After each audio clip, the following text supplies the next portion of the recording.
नमस्कार.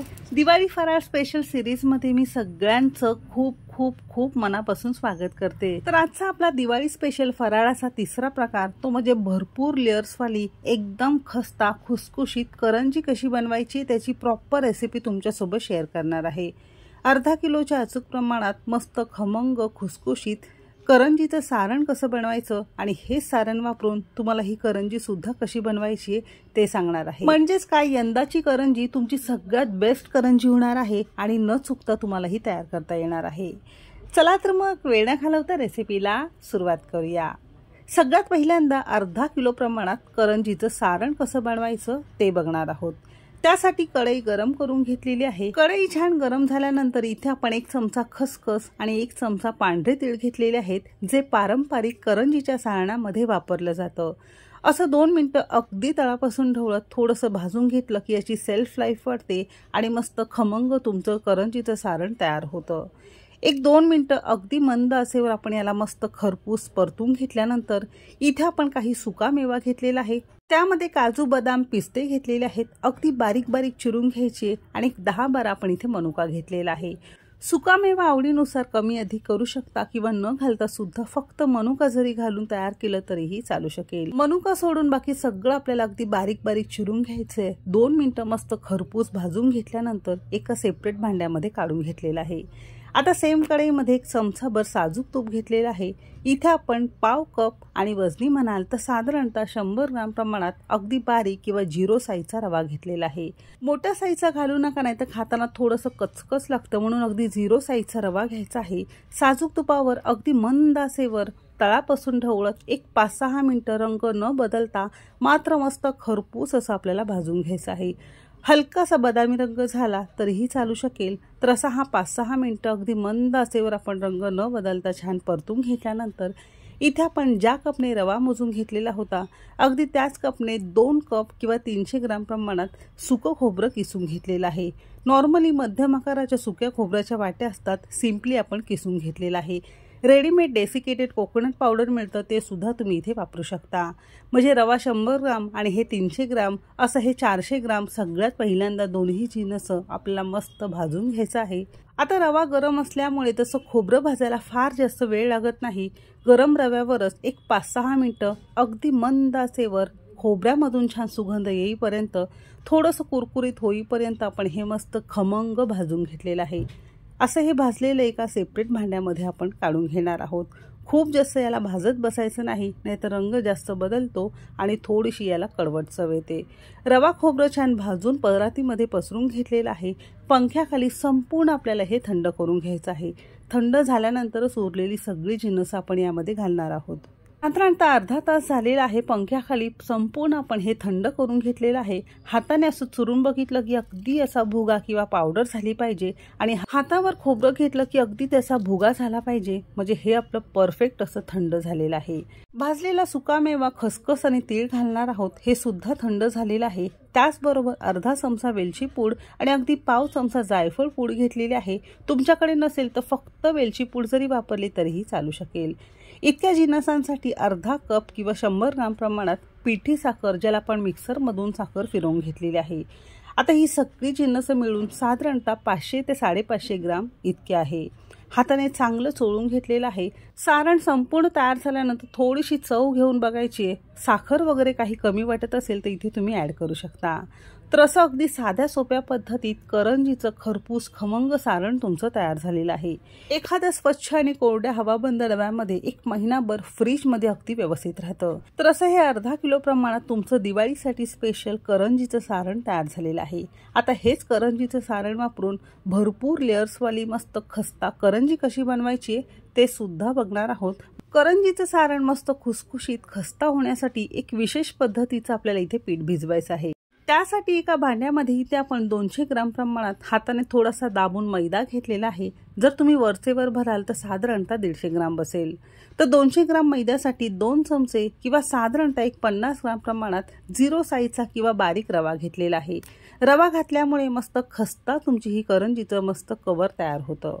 चवीपुरतं मीठ घातलेलं आहे. तिन्ही जिन्नस छान एकजीव करून घेतलेला आहे. मैदा तुम्हाला वापरायचं नसेल तर अगदी सारख्याच पद्धतीने गव्हाचं पीठ वापरून तुम्हाला ही करंजी तयार करता येईल. असं छान एकजीव झाल्यानंतर इथे आपण एका कडल्यामध्ये किंवा फोडणी पात्रामध्ये 1 चमचाभर साजूक तूप घेतलेलं आहे। तुम्ही वनस्पती डालडा किंवा तेल जरी वापरलं तरीही चालू शकतं। मोठ्या आचेवर चांगला कडकडीत धूर येईपर्यंत आपल्याला तूप गरम करून घ्यायचं आहे आणि गरम गरम तूप या आपण पिठावर घातलेलं आहे। सुरुवातीला गरम असल्यामुळे चमचाने असं वर खाली करून घ्यायचंय। हलकंसं कोमट झाल्यानंतर हाताने हे पीठ मस्त आपण चोळून घेणार आहोत। पिठाच्या प्रत्येक कणाकणाला साजूक तूप लागलं पाहिजे, म्हणजे तुमचं जे आवरण आहे करंजीचं मस्त खस्ता आणि कुरकुरीत खुसखुशीत तयार होतं। असं छान आपण करून घेतल्यानंतर लागेल तसं थोडं थोडं पाणी घालून अगदी घट्टसर गोळा तुम्हाला याचा मळून घ्यायचा आहे। पिठाचा गोळा जितका घट्ट मळाल तितकं तुमची करंजी कमी तेलकट होईल, कमी तेल शोषून घेईल। म्हणून अगदी कमीत कमी पाणी घालून आपल्याला घट्टसर पिठाचा गोळा मळून घ्यायचा आहे आणि शक्यतो दुधाऐवजी पाण्यामध्येच मळा, म्हणजे करंजी टिकायला सुद्धा मदत होईल। थोड्या जास्त दिवस करंज्या टिकू शकतात। तर मैद्याचा असा छानपैकी गोळा आपला मळून झालेला आहे। आता याला झाकण लावायचं आहे आणि 10 मिनिटांसाठी बाजूला ठेवून देणार आहोत। तुम्हाला हवं असेल तर सारण बनवण्यापूर्वी तुम्ही असा हा पिठाचा गोळा जरी मळून ठेवला तरीही चालू शकेल। तर हे पीठ आपण 10-15 मिनिटांसाठी झाकून ठेवून देणार आहोत। पीठ भिजेपर्यंत इथे मस्त खुसखुशीत साठा बनवणार आहोत। त्यासाठी एका वाटीमध्ये इथे आपण 1.5 चमचे तांदळाचं पीठ घेतलेलं आहे। तुम्ही कॉर्नफ्लोअर जरी वापरलं तरीही चालू शकेल। 1.5 कप तांदळाच्या पिठासाठी 1.5 कप आपण इथे साजूक तूप घेतलेलं आहे। तुम्ही वनस्पती डालडा किंवा तेल जरी वापरलं तरीही चालू शकेल। दोन्ही जिन्नस समस्त आपण फेटून घेणार आहोत। असं मस्त क्रीम प्रमाणे असं हे मस्त फेसाळ आपण तयार केलेलं आहे। तर असा हा तुमचा मस्त खुसखुशीत करंजीसाठी साठा तयार झालेला आहे। असा हा साठा तयार करून ठेवला की करंजी एक नंबर तयार होते। साठा बाजूला ठेवून देणार आहोत। 10-15 मिनिटं झालेली आहेत। पीठ मस्त भिजून तयार झालेलं आहे। रव्याने हवं तितकं पाणी शोषून घेतल्यामुळे थोडंसं पीठ आणखीन हे घट्ट झालेलं आहे। आता हे पीठ थोडंसं आपण मळून घेणार आहोत आणि एका पिठाचे जसं आपण चपात्यांसाठी छोटे छोटे गोळे करतो अगदी एकसारखे असे 4 भाग करून घेतलेले आहेत। तुमचं पीठ जितकं असेल त्यानुसार तुम्ही इथे करू शकता। आपण 1/2 किलो प्रमाणात या पिठाच्या करंज्या करतो आहोत, त्यानुसार असे हे 4 गोळे करून घेतलेले आहेत। एक गोळा घ्यायचा आहे, गरजेपुरतं थोडंसं यावर मैद्याचं पीठ किंवा तांदळाचं पीठ भुरभुरायचं आहे आणि नॉर्मली जशी आपण चपाती अगदी पातळ लाटतो ना, अगदी तशीच ही चपाती आपल्याला छान पातळ लाटून घ्यायची आहे। अगदी सारख्याच पद्धतीने उरलेल्या सगळ्या पोळ्या अशा छान आपण लाटून घेणार आहोत। अशा एकावर एक जरी करून ठेवला तरीही चालू शकेल, तुम्ही जर अगदी जास्त प्रमाणात करत असाल तर। अशा या पोळ्या छान झालेल्या आहेत। आता यामधली सगळ्यात मोठी जी पोळी अशी बेसला ठेवायची आहे, यावर तयार साठा घेतलेला होता ना, त्यातला अर्धा पाऊण चमचा आपण यामध्ये घातलेला आहे। हाताने छान आपण पातळ याला पसरून घेणार आहोत। खूप जास्त जाड करायचं नाही किंवा अगदीच पातळ करायचं नाही, व्यवस्थित या पोळीला लागलं पाहिजे असं आपण छान पातळ सर्फ लावून घेतलेला आहे। आता यावर आपल्याला दुसरी पोळी घालायची आहे आणि सेम पद्धतीत दुसऱ्या पोळीवर सुद्धा आपल्याला अर्धा पाऊण चमचा साठा यावर पसरून घ्यायचा आहे।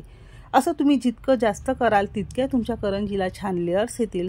तर इथे साधारणतः 3 पोळ्यांना असं पण चांगलं लावून घेतलेलं आहे आणि जी चौथी पोळी असते ना, ती फक्त यावर आपल्याला अशी घालायची आहे आणि पोळीच्या अशा या बाजूच्या कडा अशा चांगल्या दाबून घ्यायच्या, म्हणजे सुटून त्यावर येऊ नये। तर असं हे छान करून घेतलेलं आहे आणि याचा असा हा छान पातळसर आपण रोल करून घेणार आहोत।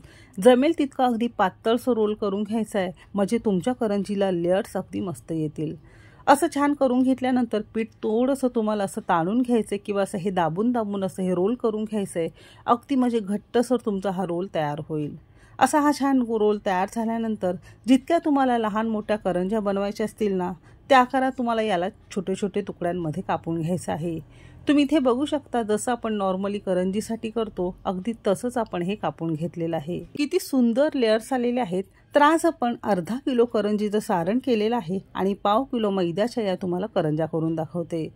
असा हा एक गोळा घ्यायचा आहे आणि हाताच्या या भागाने फक्त पुढच्या दिशेला आपल्याला सरकवून घ्यायचं आहे, म्हणजे करंजी संपूर्ण तयार झाल्यानंतर मस्त त्याला छान लच्छे येतात किंवा मस्त पदर सुटतात। आता अशी ही करंजी अगदी पातळसर, जितकी पातळ तुम्हाला लाटता येते तितकी पातळ लाटून घ्यायची आहे। हवं असेल तर थोडंसं मैद्याचे पीठ सुद्धा भुरभुरू शकता किंवा न भुरभुरता तुम्हाला ही सगळ्या अशा छान पुऱ्या लाटून घ्यायच्या आहे।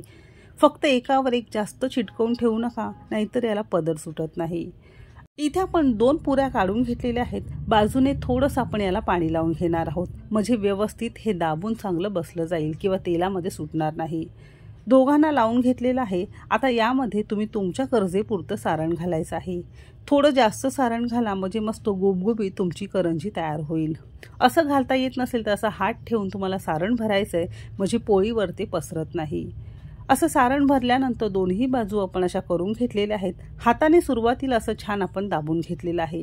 ही पहिली पद्धत हाताने आपण साचा नसताना कसं करायचं ते बघणार आहोत। तर दोन्हीला आपण करून घेतले आणि बाजूच्या ज्या कडा तेलामध्ये घातल्यानंतर सुटतात ना बराच वेळा, त्यासाठी काय करायचं आहे, घरामध्ये फोर्क असतो किंवा काडी वगैरे असते, त्या काडीने असं आपल्याला दाबून घ्यायचं आहे। एक तर याला सुंदर डिझाईनसुद्धा येते आणि ह्या बाजूच्या कडा चांगल्या दाबून बसल्यामुळे अजिबात तेलामध्येही सुटत नाही। अगदी दोन्ही बाजूने फोर्कने आपण हे छान असं करून घेतलंय, म्हणजे तुमच्याकडे घरामध्ये जर साचा नसेल तर या पद्धतीत तुम्ही ही करंजी करून घेऊ शकता। मस्त आपली गुबगुबीत छान अशी करंजी झालेली आहे। दुसरी पद्धत साच्याची। मला जर तुम्ही पर्सनली विचाराल तर साचामधली करंजी मला पर्सनली करायला खूप आवडते। एक ते एक सारख्या एका आकाराच्या आणि खूप कमी मेहनतीत मस्त करंज्या तुमच्या छान तयार होतात। एक पोळी घेतली, सुरुवातीलाच थोडंसं त्याला पाणी लावून घेतलंय, 2-2.5 चमचे यामध्ये सारण घातलेलं आहे आणि फक्त साचा असं आपल्याला दाबून घ्यायचं आहे। कडेचं पीठ काढून टाकायचं आहे, म्हणजे तुम्ही इथे बघू शकता अगदी साध्या सोप्या पद्धतीत कोणतीही जास्त मेहनत न घेता तुमची ही करंजी मस्त आकर्षक किंवा अगदी एका साईजच्या तुमच्या तयार होतील। मुलांना जरी लाटून दिलं तरी मुलंसुद्धा तुमची ही पद्धत वापरून नक्कीच करंजी करू शकतील। मला तरी ही पद्धत आवडते।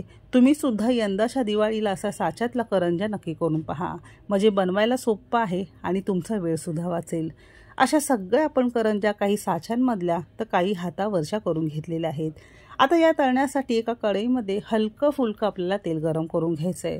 करंजी तळण्यासाठी फार जास्त कडकडीत तेल गरम नसावं। बऱ्याच जणांच्या करंज्या तेलामध्ये सुटतात कारण तेल व्यवस्थित गरम केलेलं नसतं। नॉर्मली आपल्याला तेल गरम करायचंय। करंजी घातल्यानंतर मोठ्या आचेवर वर पळीने तेल सोडत फक्त 1 मिनिटासाठी आपल्याला ही करंजी मोठ्या आचेवर तळून घ्यायचंय। 1 मिनिटानंतर हलकासा रंग बदलतो, गॅस आपल्याला मध्यम करायचा आहे आणि 2 ते 3 मिनिटं बाजू उलटून घ्यायची आहे आणि दुसऱ्या बाजूने 2 ते 3 मिनिटं मस्त हलक्याशा बदामी रंगावर किंवा छान लालसर होईपर्यंत आपण ही तळून घेणार आहोत। मी सांगितलेल्या पद्धतीने जर तुम्ही करंजी केली की 100% तुमची करंजी तेलामध्ये फुटणार नाही, सुटणार नाही आणि मस्त खुसखुशीत, कुरकुरीत, भरपूर लेयर्सवाली छान तयार होईल। तुम्ही इथे बघू शकता अगदी लगेचच पांढरी असताना काढायची नाही, थोडीशी लालसर आपल्याला करंजी तळून घ्यायची आहे। तळलेल्या करंज्या अशा या मस्त आपल्याला नेटवर किंवा टोपल्यामध्ये काढून घ्यायचं, मग एक्स्ट्राचं तेल खाली उरेल आणि वरच्या करंज्या कमी तेलकट आणि मस्त खुसखुशीत अशाच राहतील। हाताने केलेल्या सुद्धा करंज्या अगदी सारख्याच पद्धतीने तुम्हाला तळून घ्यायचं आहे। जी पद्धत तुम्हाला आवडेल अगदी त्याच पद्धतीने तुम्हाला या करायचं आहे। तर मी सांगितलेल्या सगळ्या टिप्स वापरून थोड्याशा वेगळ्या पद्धतीत मस्त खुसखुशीत, खस्ता, भरपूर लेयर्सवाली करंजी तुम्ही सुद्धा नक्की करून पहा आणि यंदाची करंजी तुमची 100% चांगली होणारच आहे, बिलकुल ती बिघडणार नाही। तर हातावरची करंजीला सुद्धा मस्त लेयर्स आलेले आहेत, अजिबात तेलामध्ये करंजी आपली सुटलेली नाही। घेतलेल्या पाव किलो मैद्याच्या पिठात साधारणतः 22 ते 23 तुमच्या करंज्या तयार झालेल्या आहेत। बनवलेलं अर्धा किलो प्रमाणात सारण साधारणतः 400 ग्राम मैद्यासाठी अगदी परफेक्ट आहे आणि अर्धा किलो सारणाचे साधारणतः 40 ते 45 ते 50 करंज्या तुमच्या तयार होतील। करंज्या संपूर्ण थंड झाल्यानंतरच एखाद्या हवाबंद डब्यामध्ये किंवा पिशवीमध्ये तुम्हाला भरून ठेवायचं आहे, नाहीतर ती नरम पडतात। तुम्ही इथे बघू शकता हलकीशी करंजी थोडीशी कोमट झालेली आहे। एक करंजी तुम्हाला इथे मी फोडून दाखवते।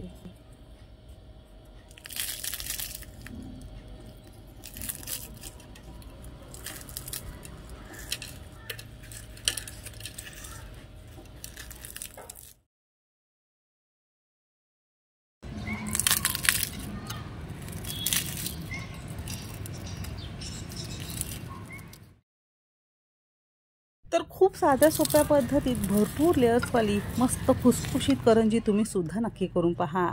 तर आजची ही खुसखुशीत रेसिपी कशी वाटली कमेंट करायला विसरू नका। रेसिपी कोणत्या शहरातून बघताय ते सुद्धा नक्की सांगा। चला तर मग भेटू एक मस्त आणि जबरदस्त रेसिपी सोबत। तोपर्यंत मस्त खा आणि स्वस्त रहा।